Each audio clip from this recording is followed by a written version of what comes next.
la segunda parte del capítulo de generalidades del ABC del curso básico abreviado en métodos numéricos. Bien, bueno, pues comenzamos con esta segunda parte con la representación de números reales en un CPU. Tenemos dos representaciones básicas que vamos a ilustrar. Una se usa más que la otra, la de punto flotante es la que se usa más. Sin embargo, es bueno compararla y conocer cuál es la representación de punto fijo. De hecho, esa la conocemos muy bien, es la que más manejamos, puesto que cada número real puede representarse siempre en esta forma que damos aquí. Con un signo, por supuesto, más o menos, y luego pues tantos dígitos decimales como sean necesarios para cubrir la parte entera. Aquí en esta parte viene el punto decimal, punto fijo. Y pues tenemos las unidades aquí justamente con este dígito, después las decenas con este otro, y etcétera, centenas y así. Y la parte fraccionaria pues también igualmente se construye con este dígito por 10 a la menos 1, las décimas, luego vienen las centésimas con este dígito y esta potencia y así las milésimas, etcétera. Y nos extendemos también para acá. Bien, eh, vamos a hacer esta representación ahora en un CPU que en este ejemplito pues tiene 32 bits, es decir, dibujar 64, que es el caso ya usual en una computadora que se puede adquirir en cualquier parte, en cualquier centro comercial, pues son 64 bits los que se usan ya. Así que dibujar 64 es más difícil que dibujar 32, por eso es que solamente vamos a ilustrarlo con 32 bits. Bien, entonces en un CPU tenemos una cantidad finita de bits y a eso hay que ajustarnos, con eso hay que jugar, con esas cartas hay que jugar. De manera que en el ejemplo de 32 bits, pues debemos hacer una decisión, tomar una decisión sobre cómo vamos a usar los bits para representar los números. Entonces, una idea, la primera y que siempre vale, es usar el primer dígito, el primer bit para el signo. Entonces, esto estará ocupado por un 0 o por un 1, que nos indicará si es un número positivo o un número negativo. Después, entonces, viene la decisión. ¿Cuántos bits le asignamos a la parte entera? Aquí en el ejemplo le estamos asignando 1, 2, 3, 4, 5, 6, 7, 8, 9, 10. Y el resto se los asignamos a la parte fraccionaria. En este ejemplo, la gente que se dedica a construir este tipo de un procesador, pues debe de definir esta circunstancia, cuántos bits van para la parte entera y cuántos para la parte fraccionaria. Y de eso depende la capacidad del procesador de representar números. También en cierta área, a lo mejor uno sabe que nunca vamos a necesitar números muy grandes que tengan en parte entera muy grande y entonces bastará una pequeña cantidad de bits para la parte entera y lo que nos interesaría en ese caso pues sería tener una representación mayor de números de números de fracciones. En fin, eso es una cosa de decisión del que hace el CPU. En nuestro ejemplo, pues vamos a tomar eso. Ahora, la representación de punto flotante, esta es la más usada, como hace ratito dije, y consiste en lo siguiente, en describir al número siempre mediante una serie de dígitos que se ponen a la derecha del punto, en este caso flotante, así le vamos a llamar, con un signo, ¿verdad? Por supuesto. Entonces viene las 10 a la menos 1, la potencia 10 a la menos 2, con su dígito correspondiente y así sucesivamente, y esto crece solamente a la derecha. Después lo multiplicamos por 10 elevado a un exponente. Y esa es la representación de punto flotante. El ejemplo, como ejemplos tenemos estos dos. Tenemos los que se escriben aquí. Tenemos este número, por ejemplo, que es su forma usual decimal que tiene punto fijo, es 325.40067, y eso lo podemos escribir en una representación flotante, pues así, punto 325.467 por 10 a la 3. Aquí está la potencia. Otro ejemplo, punto 0.0020015. Esta es la representación decimal de punto fijo usual. Y en punto flotante simplemente el punto, por eso le llaman flotante, porque se corre, anda viendo dónde se pone. Y entonces lo ponemos aquí. Y eso nos dice que ese número se puede escribir así, como tenemos en esta forma. Esa es la representación de punto flotante. Otro ejemplo, el número pi, 3.141592, bla, bla, etcétera. Pues tenemos una representación de punto, dos representaciones de punto flotante aquí, dependiendo de la base usada. Eso es algo de lo que vamos a hablar también adelante. La base siempre puede cambiar, no es necesariamente usar una base de 10. Este número que se llama mantisa, que es realmente esta parte de aquí, esa se llama mantisa, se puede escribir, está escrita de hecho aquí en este ejemplo en decimal y en este otro también. Lo que cambia es la base. La base en esta primera parte es 10 y en esta otra es 2. Así que si ustedes multiplican, se toman el trabajo de multiplicar todo esto por 4, van a ver que es una aproximación al número pi. Bien, entonces, ¿cómo se representa el punto flotante en un procesador como de 32 bits, como el que hemos estado usando para ejemplificar? Pues igual otra vez, un bit para el signo, y ahora pues tendremos que representar la mantisa. Y eso es la gran ventaja de esto de representación, que tenemos un montón de bits para representar la mantisa y otro montoncito más pequeño para representar el exponente. Esa es la idea de la representación de un punto flotante en un CPU que tiene un número finito de bits. No podemos contar con muchos, a menos que sea cuántico, y aún así es finito. Bien, entonces, pues aquí tenemos una pregunta. De estas dos representaciones, ¿cuál es la mejor? ¿La de punto fijo o la de punto flotante? Bueno, para respondernos eso, vamos a ver estos ejemplos. Vamos a ver, primero, empezamos por punto fijo y vamos a considerar un procesador de 8 bits, nada más. Aquí está. Vamos a tomar la decisión de poner el punto decimal aquí. Y entonces nada más tenemos 3 bits para la parte entera del número y 4 bits para la parte fraccionaria y el bit del signo. Eso aquí lo tenemos. Bien, entonces la parte entera. Vamos a la parte entera. La parte entera puede tener esta descripción. B0 por 2 a la 0, más B1 por 2 a la 1, más B2 por 2 a la 2. Nada más. La parte decimal, la parte fraccionaria puede tener esta B1 por 2 a la menos 1, más B2 por 2 a la menos 2, más B2 por 2 a la menos 3, más el último que sería B4 por 2 a la menos 4, y ya, se acabó. No tenemos más posibilidades. Esto es todo lo que puede dar este procesador. Bien, en el esquema de punto fijo, entonces, como tenemos aquí en el ejemplo, tenemos lo que acabo de decir, un bit para el signo, el resto de los bits se separan en dos partes, casi del mismo tamaño, dependiendo del diseño que ustedes quieran tener para el manejo de los números.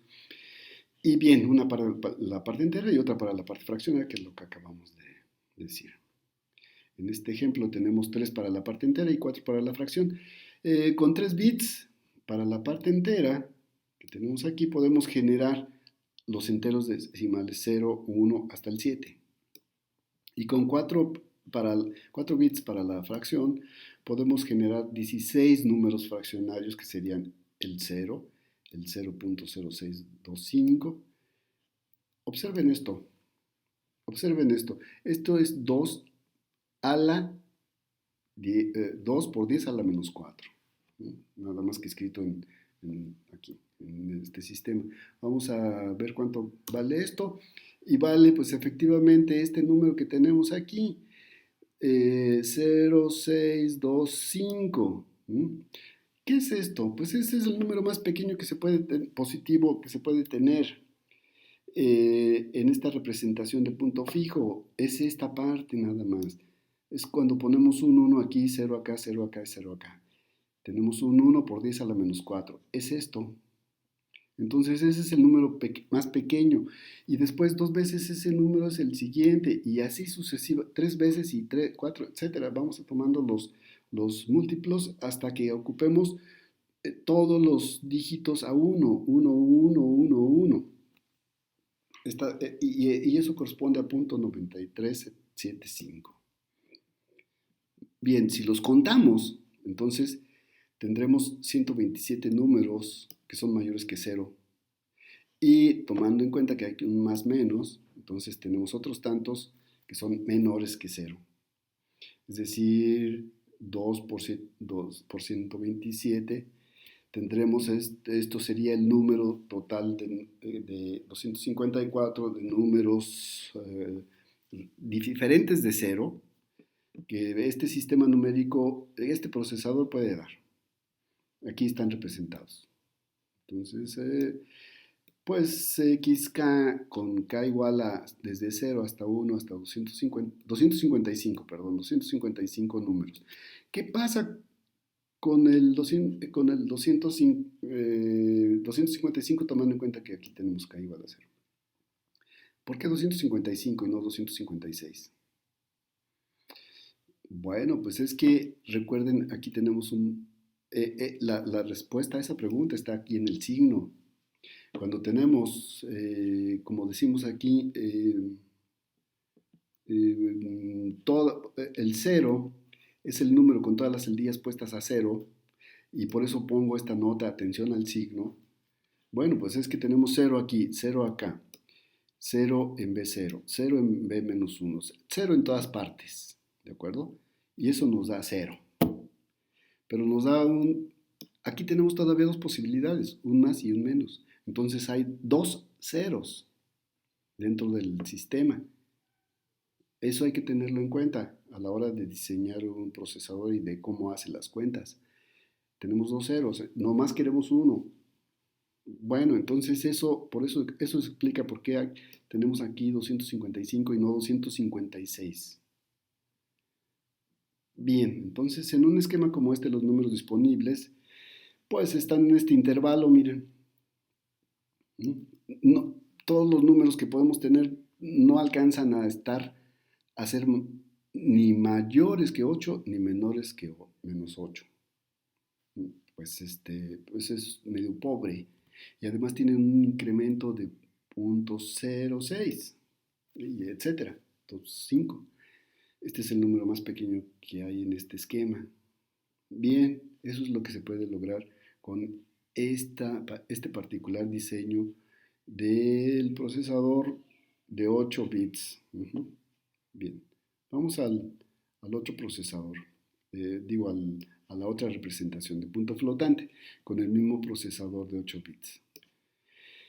Vamos a seleccionar, bueno, nuevamente un bit para el signo. Ahora, aquí va a ir el punto flotante y dejamos 2 bits nada más para el exponente. El resto se los ponemos a la mantisa. Es decir, 1, 2, 3, 4 y 5. 5 bits van a ser para la mantisa, 2 para el exponente y 1 para el signo. Aquí lo decimos. Este es el esquema de punto flotante. En este ejemplo, un bit para el signo. El resto se separan en 2 partes, una mucho mayor que la otra, usualmente. Y así como acabamos de decirlo. Em, Bien, la base, fíjense, una cosa que es curiosa, pero hay que decirlo. Esta base, a pesar de que se maneja el binario, así aquí 0, 1, 0, 1, 0, 1, 0, 0, 1 y 0 o 1, la base no necesariamente se maneja como en dos. Muchos procesadores de la Hewlett Packard IBM, varios, sobre todo, bueno, no sé la tendencia actual, pero eso ocurría hace algunos años. Un procesador manejaba como base 2, otro manejaba como 10, una HP que recuerdo, y en fin, o sea, no es un estándar el 2. Aquí esto se puede manejar con una base dada, porque esto está metido dentro de la información que tiene el procesador, en la base que va a manejar. Sin embargo, esto sí se maneja, o como ya lo sabemos, en binarios, son dígitos, son bits.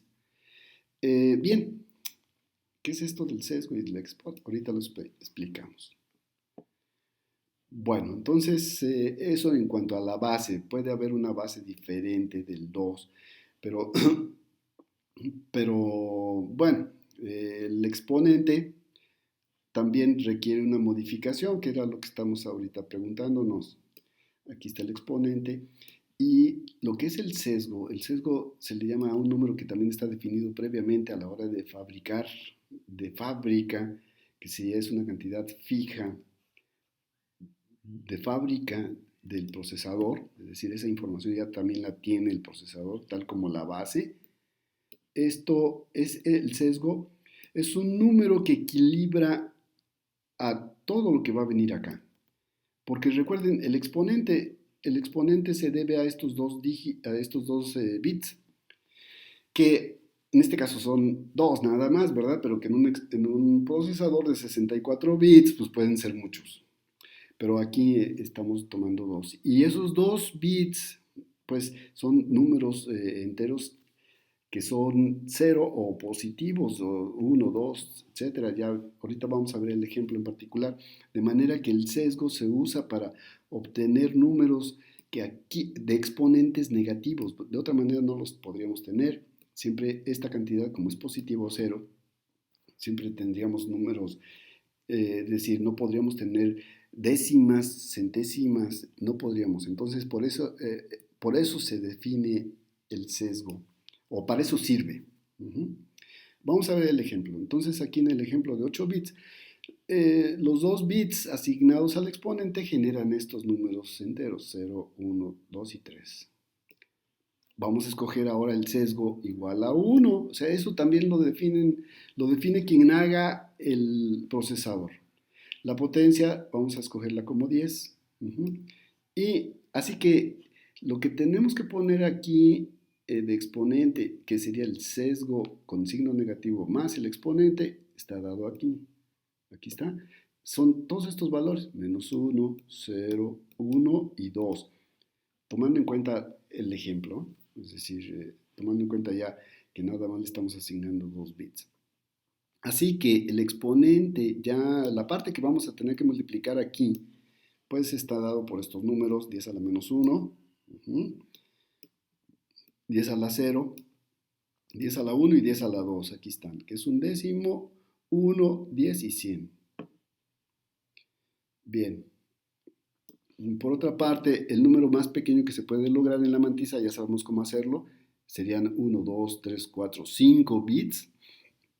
Y esto es 2 por a la menos 5, que sería esta cantidad que tenemos aquí en base decimal.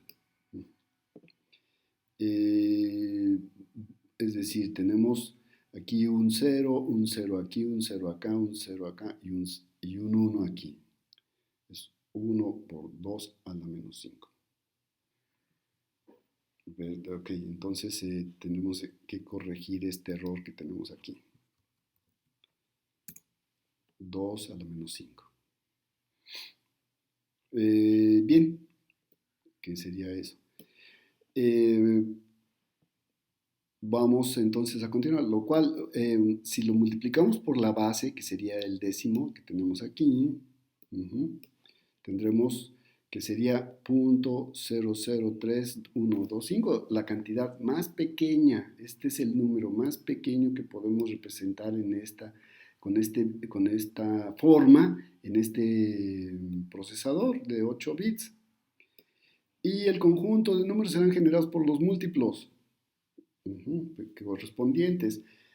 El más grande corresponde a 96, etcétera, puesto que 1, en base a 2 por 100, que es la base elevada al número más grande, que es este, o sea, es ya el resultado de elevar la base al número más grande que se dispone, nos da un resultado de 100. Entonces habrá que multiplicar ese número por 100 y eso nos da 96.875 en base decimal. Bien, aquí entonces vemos que son 62.000 números diferentes en este intervalo y pues están dados espaciados entre menos 90, etcétera, etcétera, aquí en este intervalo, con un incremento dado por este número. Por lo tanto, pues este ejemplo muestra que pues la representación mejor, que una representación de punto flotante es mejor que la de punto fijo. La de punto fijo con un mismo procesador. Por eso es que se usa más la representación de punto flotante que contra la de punto fijo. La de punto fijo teníamos nada más 127, el doble, dijimos, 255 números diferentes y pues eso hace que sea pobre comparado con esto. Aquí hay una pregunta que tengo que hacerles a ustedes. ¿Qué pasa con los otros bits? ¿Qué pasa con los bits que nos dan 0? ¿Cuántos números están? Por eso decimos números diferentes aquí en esta parte. Porque hay otros números que son iguales. ¿Cuáles son esos?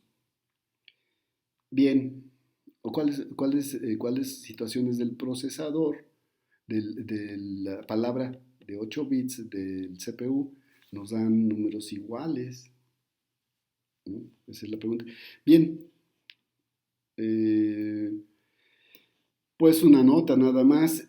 A veces en los cálculos vemos esta palabra, underflow y overflow, para indicar pues que bueno, más bien que indica que el cálculo se está haciendo tanto en este caso como en este otro en áreas de la recta numérica que el procesador a las cuales el procesador ya no tiene alcance. ¿Por qué? Por la finitud misma del procesador, es decir, sean 8, 16, 32 o 64 bits.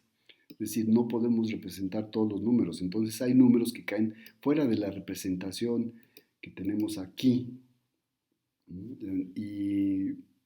Cuando tenemos números que sobrepasan la representación en valor absoluto al número máximo, pues decimos que hay un overflow. Y cuando sucede lo opuesto en el sentido positivo, es decir, que tenemos un número mucho más pequeño que la posibilidad, que el número más pequeño que se pueda lograr en el procesador, tenemos un underflow. Ejemplo, en este sistema que yo tengo aquí en esta computadora, tenemos un número mínimo que maneja y un número máximo. El número mínimo está dado así, ¿no?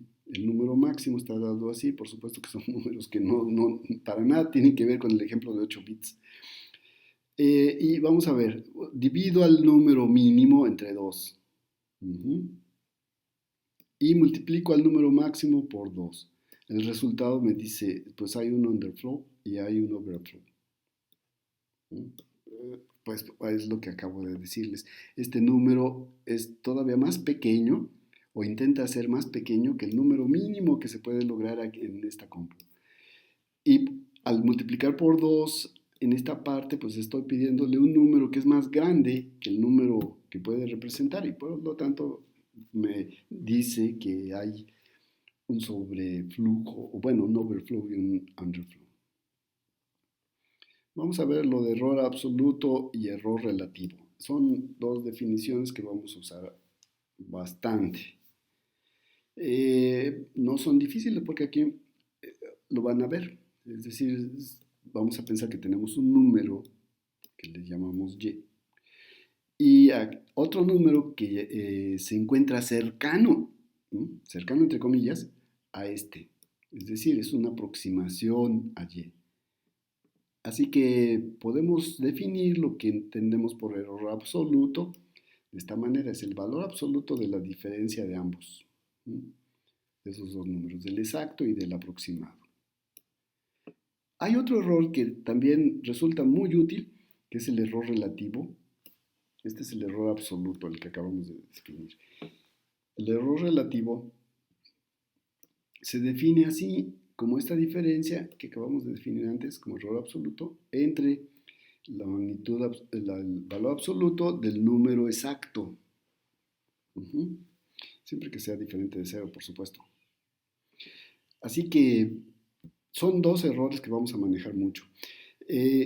Noten que este error relativo en realidad es un error absoluto, pero normalizado, como decimos aquí. Normalizado por esta cantidad. Y eso es útil cuando están usando números muy grandes o muy pequeños, ¿eh? Eso es lo que afirmamos aquí, como vamos a ver en un ejemplo. Supongan que el número exacto es este, ¿y? Que es 3 en este caso. El aproximado va a ser 3.1, el error absoluto es 0.1 y el error relativo es 0.03, etc.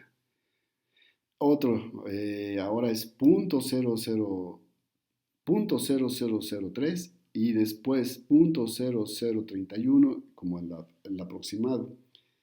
El error absoluto ya es menor, claro, porque simplemente es la diferencia. Pero el error relativo es el mismo que el anterior. No siempre resultan así, ¿no? No siempre resultan que sea el mismo, pero aquí está resultando igual. Y después lo único que hacemos es ponerle más ceros a la antes del punto decimal al 3, o sea, para convertirlo en 30.000, luego 31.000. Fíjense bien aquí la diferencia, ¿eh? El error aquí entre este y este, números grandes, 30.000 a 31.000, es 1.000. Es un número, pues, no despreciable. Bueno, ningún número es despreciable, pero no, es mucho mayor que uno, pues. Y el error relativo sigue siendo el mismo. Esto es interesante porque, miren, por eso el error relativo es importante. Por eso hay que normalizar a veces el error absoluto. Esto siempre lo pongo como ejemplo de algo que sucede, que podría suceder en nuestro entorno. Tomen como ejemplo lo siguiente: tomen un vaso de agua, vayan a una laguna o al mar y tomen un vaso de agua. ¿Cuál es la resta del nuevo valor que tienen los metros cúbicos de la laguna o del mar, quitándole el vaso de agua que le acaban de extraer? Bueno, pues es mínimo. De manera que la diferencia la diferencia es mínima. Sin embargo, la diferencia del volumen del mar antes de quitarle el vaso de agua y después de quitarle el vaso de agua es insignificante. Pero, pero vamos al ejemplo de ahora tomen una jarra de agua y quítenle un vaso de agua. Entonces, allí se nota claramente la diferencia entre la jarra llena y la jarra sin el vaso de agua.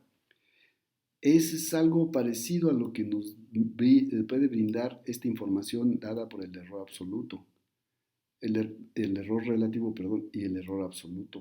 Son dos diferentes maneras de medir errores y las dos se usan mucho.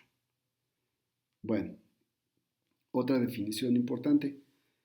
Decimos que un número aproximado aproxima al real, al exacto, con S dígitos, o cifras o figuras, también se les dice así, con S figuras, con S cifras, significantes, con ese dígitos significantes, si ese es el entero no negativo más grande para el cual sucede esto, que el error relativo sea menor que 5 veces por 10 a la menos s.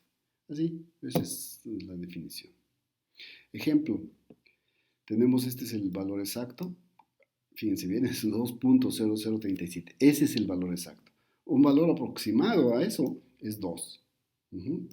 Bueno, lo mide aproximadamente. Esto nos da una medida de qué tan cerca está. Y eso nos dice pues, que el error relativo es una milésima, una décima, milésima de pues, un 0,01846, etc. Pues eso nos dice que también nos dice que entonces S debe ser 3, porque 5 por 10, aquí lo tenemos, miren, 5 por 10 a la menos 3, pues obviamente es esto, ¿no? Y ese número es mayor que este que está resultando como error relativo. Primer ejemplo. Otro ejemplo. Y es el mismo, ahora la aproximación es diferente. Y2 es esto, 2.0054. El error relativo es este. A ver, vamos por partes. Entonces yo lo que quise decir hace ratito es 0.001. Acá es 0.0008. Hay 3 ceros de por medio. Pero hay un 8 enseguida. Y eso hace que si nosotros decimos, pues hay 3 ceros, entonces podemos tomar como S a la 4. Pues no, porque este número no satisface la desigualdad. Entonces el resultado sigue siendo 3. Este ejemplo pues muestra lo que queremos decir a la hora de definir que un número aproxima con tantos dígitos significantes a otro. El ejemplo pues es este, se acerca uno a otro y pues tenemos la siguiente situación. Un ejercicio que sería este, tendremos que estimar el error absoluto máximo que se comete al considerar su polinomio de Taylor de grado 4. Este polinomio de Taylor ya lo hemos visto anteriormente, alrededor del punto A igual a 1 en el intervalo 0,2. El polinomio de Taylor está de una función alrededor de un punto A, está dado así.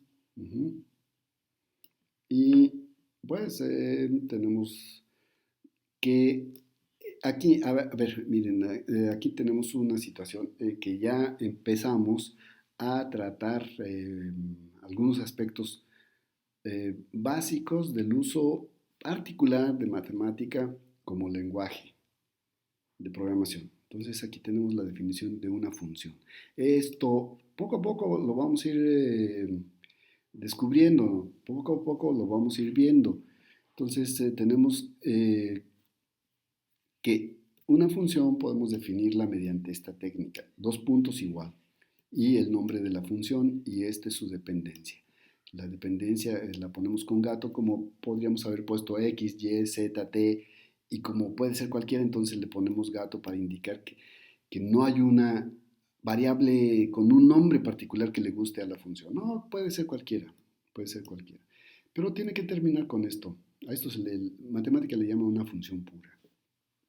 Y pues el punto y coma simplemente es, como en muchos otros lenguajes, termina, es un indicador de que termina la instrucción y dejamos libre el espacio para alguna otra como esta, a igual a 1, punto y coma, es decir, nuevamente terminamos aquí y después viene la definición o la construcción de lo que es el polinomio de Taylor hasta el orden 4, de grado 4. Bien, la ejecutamos y tenemos este resultado. Observen cómo lo representa matemática en este caso, pero hay veces que no lo queremos así, lo queremos totalmente expandido y entonces usamos este comando para decirle eso, que queremos, lo queremos en la forma usual. de escritura de un polinomio en forma de potencias. Esta es la gráfica que hacemos con este comando. Repito, estos comandos ahorita pueden ignorarlos. Poco a poco se van a ir, espero que nos vayamos acostumbrando a usarlos. Y pues aquí tenemos lo que es el error absoluto, porque eso es lo que estamos graficando. Estamos graficando el valor absoluto de la diferencia de los dos objetos, tanto la función en la variable x como lo que estamos llamando fa, que acá está definido como el polinomio de Taylor de grado 4. Así que eso es lo que estamos graficando. Y esta es la gráfica en azul. Por lo tanto, podemos contestar este ejercicio de manera gráfica y de manera visual, sin hacer algún análisis con las formas que tenemos aquí de función y del polinomio, sin hacer eso, simplemente porque no es esa la idea del ejercicio, simplemente tener una idea de, en principio, cuál sería la primera manera de decidir ese es el error en una expresión. Bueno, hacemos una gráfica. Esa es la primera manera la más simple, la más visual. No es por supuesto, no es la mejor, pero al menos se logra saber el orden o una idea eh, visual sobre lo que es, sobre el error. Entonces podríamos decir que el error anda del orden de 0.015, el error máximo, que es lo que nos piden aquí. Además nos dicen estimar el error absoluto máximo. Bueno, de esa manera podremos responder el ejercicio. Y tenemos otro más, igual. Ahora, simplemente lo que estamos diciendo aquí es que estamos escribiendo al polinomio de Taylor de grado n en su forma como lo hacemos en el pizarrón. Es decir, donde tenemos la derivada késima de la función evaluada en a, porque lo estamos evaluando alrededor de a. Y lo que quiero decir aquí con esto, y que lo parece reiterativo, es simplemente que esta derivada la podemos escribir así. Es una cosa que ya se sabe desde cursos elementales, ¿verdad? Pero que lo vamos a poner aquí para poder explicar por qué hacemos esta operación en matemática, esta diagonal con un punto. Entonces eso es para hacer esta operación analítica. Es decir, calculamos la derivada késima de una función con respecto a una variable cualquiera, t, x, z, y, lo que sea, y después le decimos evalúala en t igual a a, es decir, en este caso t, evalúala en t igual a a, pues eso exactamente es lo que hace esta expresión aquí. Calcula la derivada del késima aquí con k de f de t y después le decimos, bueno, pues a esa expresión le evalúas en t igual a a. ¿Y quién es a? Aquí no está determinado todavía. Lo determinamos acá, miren. Aquí le decimos, a esa expresión le llamamos fa y después construimos esta variable con nombre fap, que es fa evaluada en a igual a 0, con a igual a 0.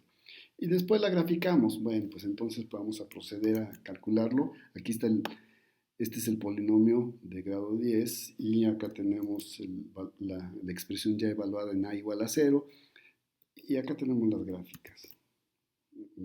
Y nuevamente tenemos aquí el error absoluto.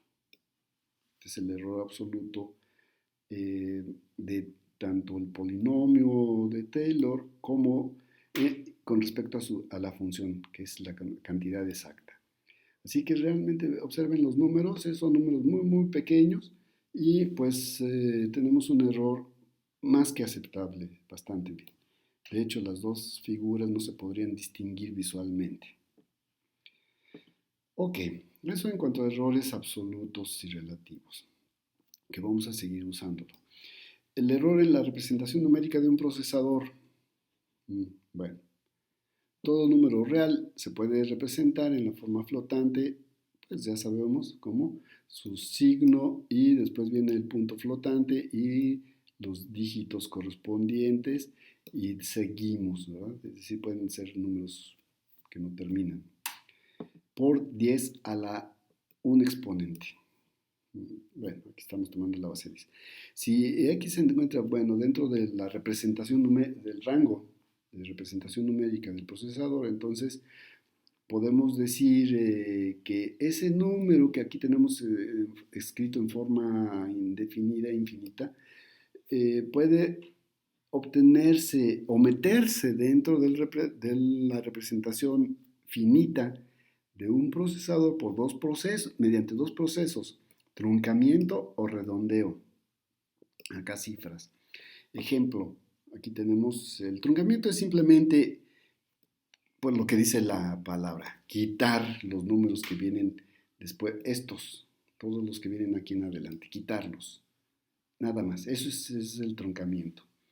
El redondeo es un poquito más complicado, pero se conoce desde cursos de primaria y bueno, de elementales. Sin embargo, el redondeo puede ponerse en términos del truncamiento de esta manera, miren. Supongamos que deseamos redondear el número X, por ejemplo, acá cifras, lo queremos redondear. Entonces, hacemos lo siguiente. A X le sumamos 5 por 10 a la R menos K más 1.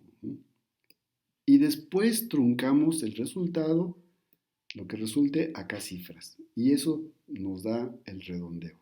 El redondeo, que es la regla simple de que si se pasa el 5, ponemos 5, le ponemos el dígito siguiente y que si no, pues lo dejamos igual. Eso se explica así. Ejemplo, miren, podemos considerar pi, 3.14, etcétera, bla, bla, bla, un montón de números aquí. Vamos a truncar pi a 5 cifras y también lo vamos a redondear a 5 cifras. Entonces, en el primer caso, pues no hay mucho problema. Es 1, 2, 3, 4, 5, que es lo que tenemos aquí. Y listo. Ya. En el segundo, vamos a hacer la operación siguiente. Vamos a hacer el número más 5 por 10 a la R. En este caso, R es 1. Con este 1 se cancela y entonces nomás nos quedan 5 aquí. ¿Qué es esto? Y después truncamos y el resultado pues es 3.1416, que eso es lo que podríamos decir que es lo que nosotros entendemos por redondeo en este caso. Se ilustra eso en esta figura, miren, esta H es el paso o es la diferencia entre dos números consecutivos de la representación numérica que tiene el procesador. O sea, esto lo hemos encontrado anteriormente. ¿Cuál es el valor mínimo, valor más pequeño positivo que tiene una representación? Entonces, y que luego son múltiplos de esa representación los que generan todos los números. Entonces tenemos un número aquí, después le sumamos la diferencia y le restamos la diferencia, le volvemos a, etcétera. Tenemos todos los múltiplos aquí y tenemos un número que cae en esta parte, entre estos dos números de la representación que tenemos del procesador. Entonces el redondeo lo que hace, pues es justamente mandarlo al número más cercano, ¿no? Es lo que se nos ha enseñado siempre, mandarlos al número más cercano. En este caso, pues vendría a esto, si está entre 5 y esto. Y si no, pues pasa al otro, como podría ser aquí. El truncamiento simplemente nos deja aquí. Nos deja, si truncamos este número, la bolita en azul, pues nos queda acá. Si truncamos este número morado o violeta, nos deja acá. Es decir, pero si lo redondeamos, este puede pasar acá y este se queda. En fin, son dos procesos que son un poco diferentes, pero que se usan para la hora de hacer cálculos en un procesador, como esto, y nos permiten decir pérdida de precisión y propagación, cómo se propagan los errores en un procesador, porque un procesador siempre tiene número finito, tiene una representación finita e imprecisa de los números reales.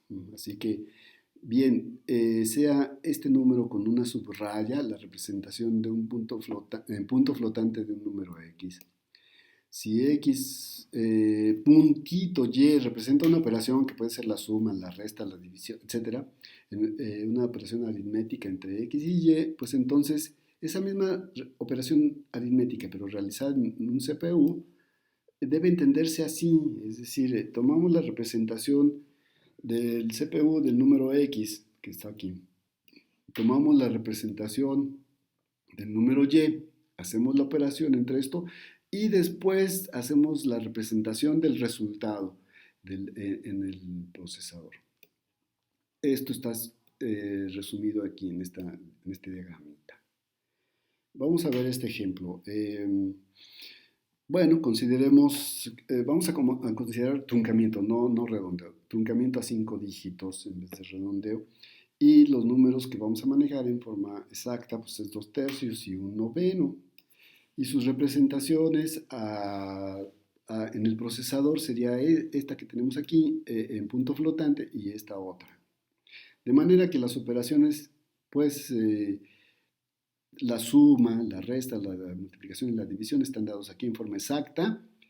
Este es el resultado que se tiene en el CPU con truncamiento a 5 cifras en todos los casos.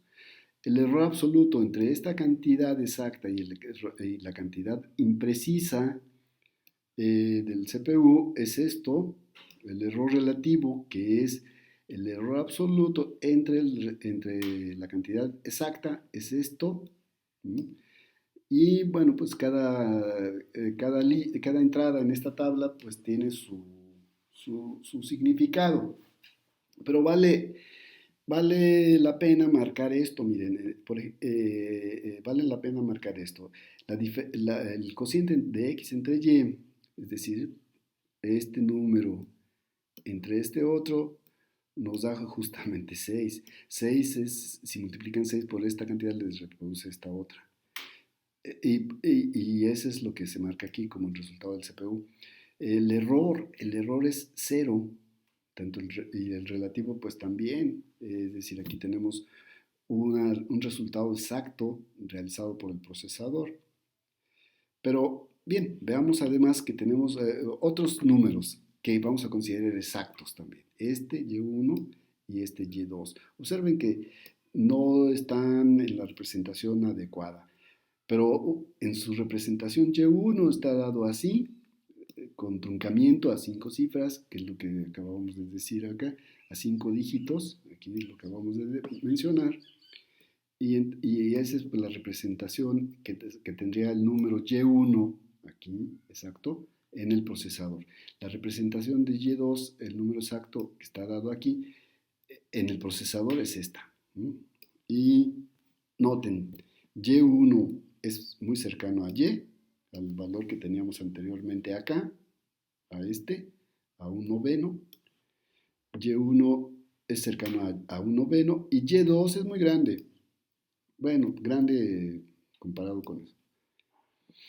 De manera que la operación, entonces, la suma, tenemos este resultado, esta vez el resultado exacto, aquí está dado, el resultado del CPU, con truncamiento a 5 cifras. Observen esto, tenemos un 0 aquí. La diferencia de esos dos números, que son muy cercanos, porque Y1 es cercano a Y, como acabamos de decir, Y y Y1 son cercanos entre sí, tiene una representación 0. Es decir, para el procesador Y1 es el mismo número que Y. Eso es lo que nos está diciendo, que tenemos que esta diferencia sea 0. No lo es, en forma exacta tenemos una diferencia no nula. El error absoluto, que es la diferencia entre la cantidad exacta y la cantidad aproximada, pues nos da lo mismo. Y el error relativo, que es el error absoluto normalizado, es decir, entre la cantidad exacta, nos da esto, 10. Es decir, del orden, esto es 1. O sea, observen eso, tenemos un error de 1 y eso es un número altísimo para un error, o sea, nos indica que algo no anda bien.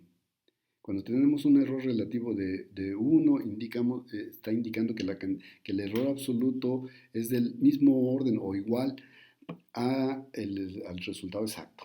Y eso, pues, es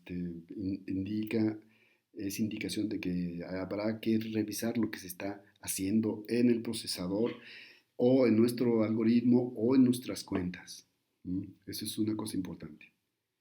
Bien, estos mismos errores que se dan por redondeo o truncamiento pueden crecer a la hora de que se multiplican y se vuelven a multiplicar. Por ejemplo, en un ciclo de cálculo, pues pueden estarse multiplicando, sumando, restando, dividiendo y luego volviendo a restar y multiplicar, etcétera. En fin, muchas veces, que eso es un cálculo, eso es algo estándar, algo normalmente usado. Siempre se están haciendo cálculos en un solo programa, o un solo programa realiza muchísimos cálculos. De manera que los errores por redondeo, como estos que están aquí, pueden crecer de manera no controlada. ¿Sí? Y eso, pues, nos manda a saber si un algoritmo puede ser estable o inestable. Entonces, las recomendaciones que se hacen usualmente es evitar dividir por números pequeños o multiplicar por números muy grandes. Y sobre todo, pues evitar restar números cercanos entre sí, que es lo que acabamos de mostrar aquí. Muy bien, pues con esto terminamos entonces el capítulo de generalidades y pues nos vemos en la siguiente.